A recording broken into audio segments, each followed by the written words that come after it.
Ruben, you and I have talked about this. Xavier and Magneto should just be the fuck dead by this point, right? Like, it should just be over with them. How many stories are left to tell with Magneto and Xavier in the comics?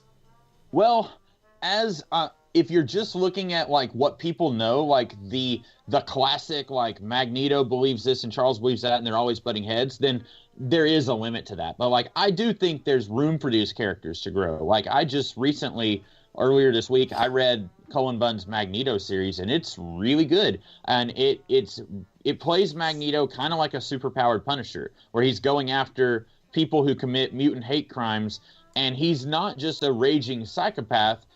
He's not killing innocent civilians, but he is killing people, and he's got a process to him, and he's a very fascinating character, I think.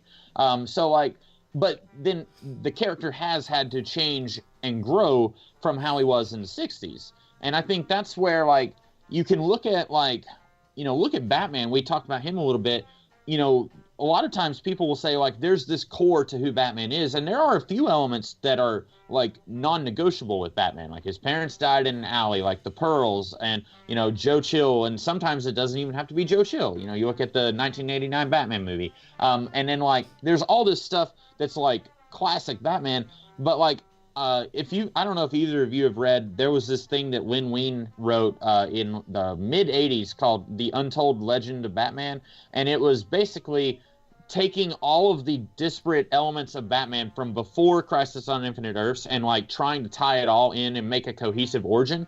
And, like, there's all sorts of really weird stuff there that is not, like, it was part of who Batman was at that time, but now nobody would ever think that that's part of what Batman is. Like, Joe Chill's aunt or Joe Chill's mom, like, helped raise Bruce at one point after his parents died. And so, like, there's weird stuff. And a lot of times I think aging these characters, these writers are trying to say, what is it about the character that is absolutely essential? And, like, they just want to boil it down to just, like, what can we get away with changing? And then what can we get away with, what do we have to keep?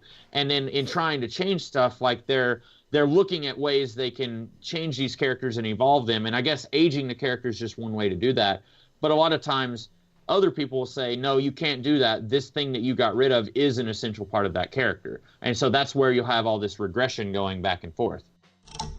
Groot does definitely look more like a plant, and Swamp Thing looks like a thing that plants are growing out of, And that's the distinction. Like, when you see Groot, like to go to Infinity War, when Groot makes the handle for Stormbreaker, you can tell it's physically painful for him to do, but that's what's, like, makes it such an important moment for him, as a, like, really, really helpful, good-natured character.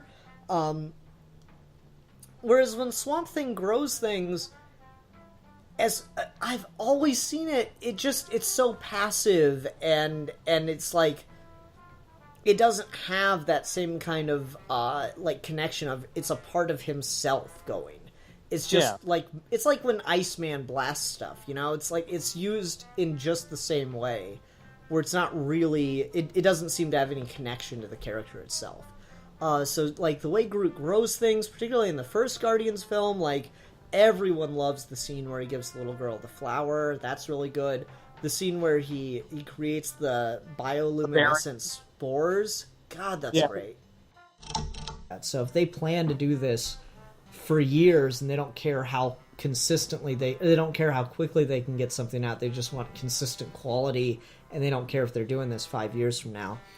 Mm-hmm. More power to you, great. I just think that's something to consider, is if you're, like, looking at the rate at which you can complete it and maybe tailoring or adjusting the story you want to tell based on that would be something I bring up. Because I've seen fan projects that just can't get completed, and they set up, like, a big story, and then it's just, you're never going to get to pay it off. And that's a problem in its own sense, but that's just something you don't want to do in general.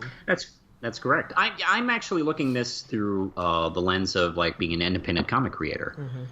And that's kind of what I am, actually. Well, I am that. And I have to kind of tailor the story arcs I'm doing in Red Knight for just that. Like, how much can I, because it all costs me money, and trying to put the book out there. And I'm thinking, okay, what can I cut? What can I tailor to fit into the story? Because I can't afford to do quarter vowels, with a Red Knight storyline. Like, I can't do 12 issues of something just because I can. Because I can't. So I have to kind of judge what needs to be going. So far, from what I've seen in each issue, I think they've done a pretty good job making sure every panel, every page counts.